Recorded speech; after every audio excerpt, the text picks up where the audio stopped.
اور ہمیں بھی شک ہونا چاہیے، حالانکہ یہ روایت ببانگ دہل چیخ چیخ کر پکار رہی ہے کہ یہ روایت زبردست قسم کی من گڑت ہے اور کسی ایسے ظالم نے بنائی ہے جس نے ابراہیم کی ایمان بالآخرت کو بھی مشکوک ٹھہرایا اور محمد عربی صلی اللہ علیہ وسلم کے ایمان آخرت کو بھی مشکوک کرنے کی کوشش کی۔ اور ہمارا ایمان ہے اور قرآن اس سے بھرا پڑا ہے کہ نہ ہی تو ابراہیم کو کوئی شک تھا، نہ ہی تو محمد مصطفیٰ کو شک ہو سکتا ہے۔ اللہ کے بندو، یہاں سوال ہی یہ نہیں کہ قیامت کے دن تم مردوں کو کیسے زندہ کرو گے۔ یہاں اللہ تعالی سے جو سوال ہوا ہے، محققین کہتے ہیں کہ یہ سوال حیات حقیقی اور ممات حقیقی کا ہے ہی نہیں۔ ان لوگوں کو غلط فہمی اس لیے ہوتی ہے کہ ایک تو یہ لوگ قرآن کی اپنے آیات کو نہیں دیکھتے، انبیاء کرام کے مقام کو بھی نہیں دیکھتے، محدثین کی روایتوں کے پیچھے ایسے پڑے ہیں گویا کہ محدثین کی زبانوں سے نکلی ہوئی روایات گویا کہ وہ قرآن ہے اور یہ قرآن میں جو کچھ ہے یہ کچھ اور ہے۔ تو اگر اس کو مردوں کی زندگی پر ایمان نہیں تھا تو نمرود کے سامنے کیوں کہا کہ ربی الذی یحیی و یمیت، میرا رب وہ ہے جو زندہ بھی کرتا ہے اور مار بھی دیتا ہے۔ لہذا پہلی بات تو یہ ہے کہ اس روایت کی بنیاد پر جو تشریح کی گئی محققین کو یہ تسلیم نہیں ہے۔ اور پھر دوسری بات، جمہور مفسرین کہتے ہیں کہ پھر 4 پرندوں کو لایا گیا جس کو ٹکڑے ٹکڑے کر کے پہاڑوں پہ رکھا اور پھر ان کو بلا لیا گیا اور وہ سب آ گئے۔ تو اس میں اللہ تعالی سے جو سوال ہوا ہے، ارینی، مجھے دکھائیے، کیف تحیی الموتى۔ ابراہیم علیہ السلام نے یہ نہیں پوچھا کہ تم مردوں کو زندہ نہیں کر سکتے ہو، اس بات پر دھیان دو۔ انہوں نے یہ نہیں پوچھا اَأَنْتَ تُحْيِي الْمَوْتَى اَأَنْتَ تَسْتَطِيعُ أَنْ تُحْيِي الْمَوْتَى، کیا تمہیں یہ طاقت ہے کہ تم مردوں کو زندہ کر سکو؟ یہ سوال ابراہیم علیہ السلام نے نہیں کیا۔ ابراہیم علیہ السلام کو یہ پکا یقین ہے کہ تو مردوں کو زندہ کر سکتا ہے، اس میں اس کو کوئی شک نہیں۔ وہ کیفیت پوچھتا ہے، کیسے زندہ کرتے ہو، وہ طریقہ مجھے سمجھاؤ۔ کیف تحیی الموتى، یہ نہیں پوچھا اتحیی الموتى اانت تستطيع ان تحیی الموتى اتقدر ان تحیی الموتى، کیا تو اس بات کی قدرت رکھتا ہے کہ تو مردوں کو زندہ کرے؟ ایسا سوال انہوں نے نہیں پوچھا، بلکہ سوال پوچھا کیف تحیی الموتى، مردوں کو زندہ تو تم کر سکتے ہو، اس پر تو ہمیں یقین ہے، اس لیے کہ جیسے آپ نے شروع سے پیدا کیا بعد میں بھی آپ زندہ کر سکتے ہیں، لیکن کیفا، اس کو زندہ کیسے کرتے ہو؟ انہوں نے کیفیت پوچھی، اور کیفیت اس سے معلوم نہیں ہوتی، اور کیفیت اس سے معلوم نہیں ہوتی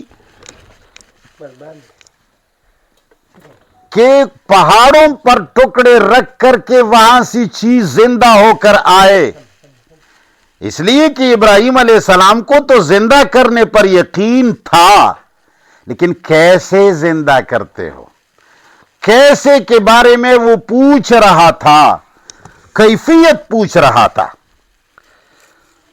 تو پہلی بات یہ ہے کہ جمہور مفسرین کی تفسیر یہ ہے کہ انہوں نے اللہ سے پوچھا، انہوں نے کہا 4 پرندے پکڑ لو، ٹکڑے ٹکڑے کر لو، پہاڑوں پہ رکھ دو، آپ ان کو بلاؤ، وہ پہ تمہارے پاس آئیں گے۔ تو جب پہاڑوں کے اوپر زندہ ہو کر آ رہے ہیں تو کیفیت تو ابراہیم کو معلوم نہیں ہو سکی، صرف یہ معلوم ہوا کہ مردہ کو زندہ کر دیا،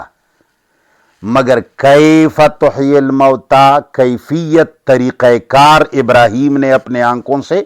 دیکھا بھی نہیں، اس لیے کہ ٹکڑے ٹکڑے کر کے دیکھا اور پھر وہاں ایک ٹکڑا اس پہاڑ پہ رکھا، ایک ٹکڑا اس پہاڑ پہ رکھا، ایک ٹکڑا اس پہاڑ پہ رکھا۔ جب ان کو آواز دی بقول مفسرین تو وہ وہاں زندہ ہو کر کے یہاں کود رہے ہیں اور یہاں ٹپک پڑے۔ اب وہاں پہاڑوں کے اندر ابراہیم نے نہیں دیکھا کہ پرندوں کو کیسے زندہ کیا گیا، اور ابراہیم علیہ السلام نے پوچھا ہے کیفیت۔ ابراہیم نے زندہ کرنا نہیں پوچھا، اس لیے کہ زندہ کرنے پر ان کو یقین تھا، کیفیت پوچھی تھی۔ تو اگر آپ میری بات کو سمجھ گئے ہو تو اب آگے محققین کی جو تفسیر ہے وہ آپ سمجھ پائیں گے۔ محققین یہ کہتے ہیں کہ قرآن کریم میں ہر جگہ حیات حقیقی اور موت حقیقی